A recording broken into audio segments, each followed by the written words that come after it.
नमस्कार, आप देख रहे हैं साधना न्यूज और मैं हूं आपके साथ काजल दुबे। कभी सोचा भी नहीं था कि एक महामारी तबाही बनकर ऐसी टूटेगी कि लाखों जिंदगियों को तबाह कर देगी। आलम यह है कि अब मौत न्यूज चैनल की स्क्रीन और अखबार के पन्नों में सिर्फ आंकड़ा बनकर रह गई है। इस महामारी में हर तरह से फेल हो चुके सिस्टम की लाज बचाने के लिए सरकार ने मदद के मरहम का ऐलान किया, लेकिन साहब ये सिस्टम कहाँ सुधरने वाला है। माता पिता कोरोना से तड़प तड़प कर मर गए और बेसहारा हो चुके बच्चों को माता पिता का सामान्य मौत का डेथ सर्टिफिकेट थमा दिया गया। अब ऐसे में इन्हें कैसे सरकार की मदद मिल पाएगी और इन जैसे सैकड़ों लोगों को भी।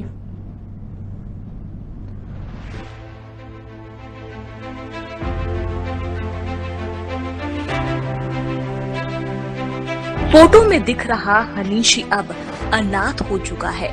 कोरोना ने इसके माता पिता को इससे हमेशा के लिए छीन लिया। सिर्फ बूढ़े दादा दादी बचे हैं। दुखों के पहाड़ के टूटने के बाद इन्हें सरकार से संबल तब मिला जब शिवराज सिंह चौहान ने ये ऐलान किया कि कोरोना संक्रमण की वजह से बेसहारा हुए लोगों को सरकार हर महीने 5,000 रुपए देगी। लेकिन सिस्टम के आगे ये इतना आसान कहाँ था। माता पिता की कोरोना से मौत हो गई। अस्पताल ने सर्टिफिकेट पर मौत का कारण कोविड लिखा। शमशान में कोविड प्रोटोकॉल से अंतिम संस्कार हुआ, लेकिन भोपाल नगर निगम से इन्हें जो डेथ सर्टिफिकेट मिला वो सामान्य मौत का था। ऐसे में इन्हें सरकारी योजना का लाभ कैसे मिल पाएगा। हॉस्पिटल द्वारा हमें जो सर्टिफिकेट दिया गया उसमें उनका कारण कोविड पॉजिटिव बताया गया। हमने जहां मेरे पापा का अंतिम संस्कार किया भदभदा विश्राम घाट में, वहां पर भी उन्हें कोरोना के कारण कोरोना प्रोटोकॉल के कारण बताया गया। जब हमने ये दोनों मृत्यु प्रमाण पत्र के लिए हम नगर निगम भोपाल में गए तो वहां पर हमें सामान्य मृत्यु का प्रमाण पत्र दिया गया। बेटे और बहू की मौत होने के बाद पोते की सारी जिम्मेदारी दादा दादी पर आ गई, जो खुद भी बूढ़े हैं।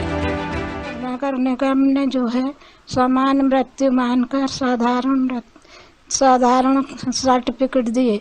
इससे हमारा पोता जो है सरकारी योजनाओं से वंचित रह जाएगा। मेरा पोता जो है उसकी मम्मी की भी डेथ हो गई 19 तारीख को। मेरा पोता अनाथ हो गया है। ये किसी एक परिवार की कहानी नहीं है, बल्कि ऐसे कई परिवार कोरोना की भेंट चढ़ चुके हैं जो सरकारी आंकड़ों में दर्ज ही नहीं है। पूर्व मुख्यमंत्री कमलनाथ ने भी इसी तरह के आंकड़ों पर सवाल खड़े किए हैं। कमलनाथ ने कहा कि सरकारी आंकड़ों को नहीं बल्कि शमशान और कब्रिस्तान के आंकड़े को सही मानता हूँ। सरकार को सही आंकड़े बताकर उनकी मदद करनी चाहिए। सरकारी आंकड़े बोगस हैं, ये धोखे के हैं, फ्रॉड है।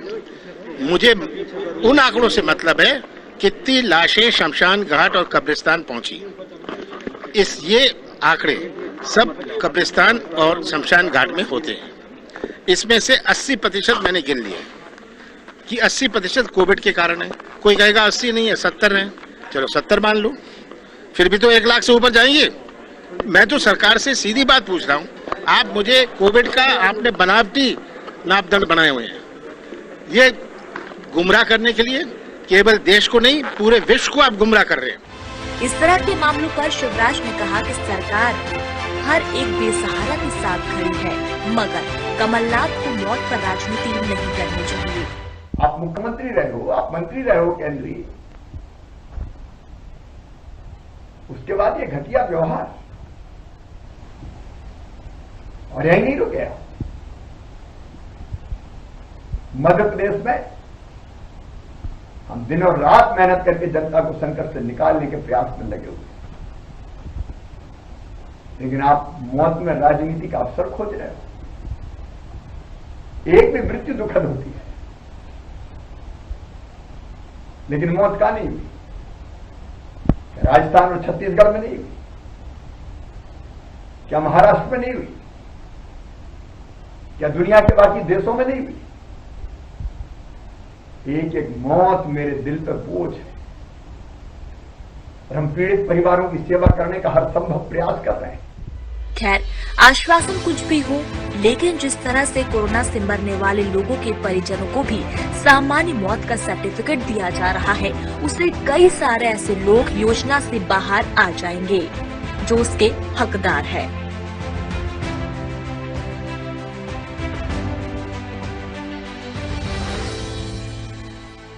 कोविड ने जिनका सब कुछ छीन लिया, उनके लिए सरकार योजना लेकर आई है कि उन बच्चों को या उनके आश्रितों को सरकार हर महीने 5,000 रुपए देगी और उनके भरण पोषण का खर्चा भी उठाएगी।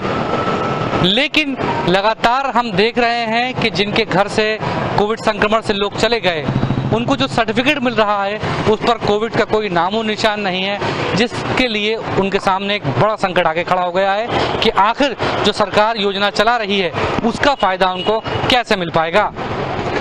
कैमरा पर्सन दशरथ के साथ अमीन बेग, साधना न्यूज़, भोपाल।